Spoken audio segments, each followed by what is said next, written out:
pas là, on serait vraiment dans la merde à travers tout ce qui est en train de se passer dans notre pays. Et il y a beaucoup de gens qui se sentent en insécurité aujourd'hui. Moi j'insiste là-dessus parce que j'en ai marre de pleurer les morts. J'en ai marre que nos enfants prennent des coups de couteau. Il y en a ras-le-bol de tout ça. Et Macron, il va aller faire la guerre ailleurs alors qu'il n'est même pas capable d'amener la sécurité dans notre pays. Et ça, c'est une véritable honte. La dernière muraille, c'est eux. Ils font que leur boulot, ils n'ont pas le choix. Mais c'est la dernière muraille, elle est là. Elle est vraiment là. Alors Emmanuel Macron, au nom des patriotes et des résistants français, j'ai qu'un seul mot à lui dire. Casse-toi! Bravo à tous. Lâchez rien. Sincèrement, lâchez rien. Et il faut qu'on soit de plus en plus. C'est ça qui est super important, sincèrement. Et il faut qu'on arrive à ramener du monde avec nous pour faire voir que la France résistance n'est pas morte et est encore là. Je remercie Florian Philippot et je vous remercie à tous.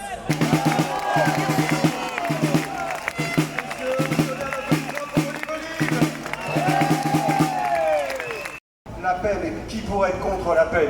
Alors, on va entendre encore dire, je tiens plus tout à l'heure, il paraît qu'au départ, il y avait des journalistes de quotidien, c'est ça? Donc il paraît qu'ils vont essayer de vous piéger, donc demain ils vont dire, oui, il y avait des méchants complotistes, ils étaient là, ils pensent que la Russie va venir nous envahir, etc. Mais en fait, ce que je voudrais leur dire, moi, c'est qu'il y a déjà suffisamment de raisons de perdre des êtres proches et de se retrouver chaque jour au cimetière. Et en fait, ceux qui aujourd'hui veulent faire la guerre, mais c'est ceux qui finalement ne la feront jamais. C'est-à-dire qu'ils vont envoyer nos frères, nos enfants, mais ils seront eux bien calmement, bien planqués dans leur château, dans leurs abris, pendant que vous irez faire la guerre. Ça s'est passé comme ça. En fait, vous voyez toutes ces générations aujourd'hui d'hommes politiques qui veulent faire la guerre là, avec leur petit déguisement, parce qu'on le voit bien, le président ukrainien il est déguisé, Macron adore les déguisements. Et ben, ils la feront jamais la guerre, c'est-à-dire qu'eux ils seront protégés, ils ne feront jamais la guerre. Donc finalement notre combat, mais il est juste noble, parce que même avec nos maladresses, en fait qu'est-ce qu'on veut nous? On veut juste la paix. Et eux, comme ils ne sont pas en paix déjà avec eux-mêmes, ben ils veulent nous envoyer à la guerre. Voilà, c'est ça la réalité.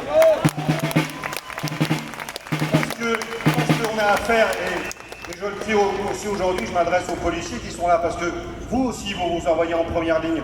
Mais dites-vous bien, c'est qu'en fait, aujourd'hui, vous êtes gouvernés par des gens qui sont juste infréquentables. On le voit bien, ce sont des drogués, ce sont des gens qui n'ont aucune valeur. Et moi, je pense aujourd'hui à ma mère qui a connu la guerre. Et vous savez, on a vu il y a quelques jours, effectivement, Trump. Alors on va nous dire, oh là là, il parle de Trump. Ben oui, mais il a l'âge d'avoir connu la guerre. Tous ceux-là aujourd'hui qui veulent nous y envoyer n'ont jamais connu l'horreur de la guerre. Voilà, c'est tout ce que je voulais vous dire aujourd'hui. Donc, continuons de nous battre pour la paix, parce qu'il n'y a rien de plus noble finalement que d'avoir le plaisir de pouvoir passer un dimanche avec ses proches, avec ses enfants. Et moi, ça m'a toujours mis en horreur de me dire que finalement, vous avez des jeunes qu'on envoie à la guerre et puis qui n'auront jamais de famille parce qu'ils meurent avant l'heure. Voilà. Donc, battons-nous pour la paix. Merci à tous. Dans géopolitique, en particulier dans les espaces d'Europe orientale, ainsi que plus généralement d'ex-espace soviétique. Il est secrétaire général du Cercle Aristote, la structure de Pierre-Yves Rougeron. Mesdames et messieurs, Romain Bessonnet. Mes chers camarades, bonjour. Alors, j'aimerais vous dire quelques mots aujourd'hui, parce que j'ai pas beaucoup de temps, mais regardons la situation telle qu'elle est. Le camp de la paix, aujourd'hui, a pris le pouvoir à Washington, et c'est une excellente nouvelle.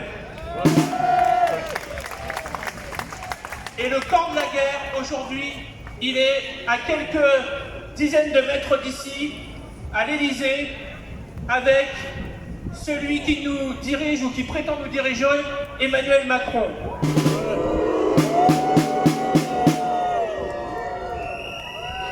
Ceux qui nous accusent d'être des complotistes agitent matin, midi et soir des rhétoriques complotistes.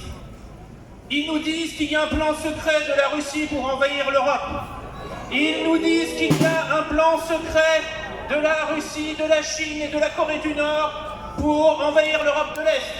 Ils nous disent que Poutine est en train de manipuler les opinions publiques et que c'est pour ça qu'il faut annuler les élections en Roumanie, qu'il faut annuler les élections en Moldavie et qu'il faut en fait museler les paroles dissidentes parce que sinon on fait le jeu du complot russe. Les complotistes, ce sont eux, pas nous. Pour tous ceux qui regardent la réalité, ils voient que on n'a jamais été aussi près de la paix.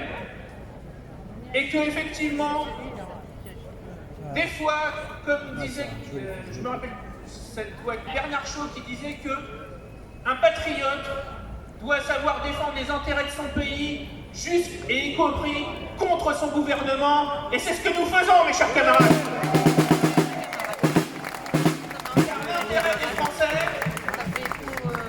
Ce n'est pas d'envoyer mourir les jeunes Français pour perpétuer un système dans lequel on licencie des ouvriers français de Whirlpool à Amiens pour transférer leur usine en Pologne. Ce n'est pas l'intérêt du peuple français, ce n'est pas de prendre l'argent de l'impôt des Français pour acheter des armes en Allemagne et les envoyer au gouvernement dictatorial de Zelensky en Ukraine.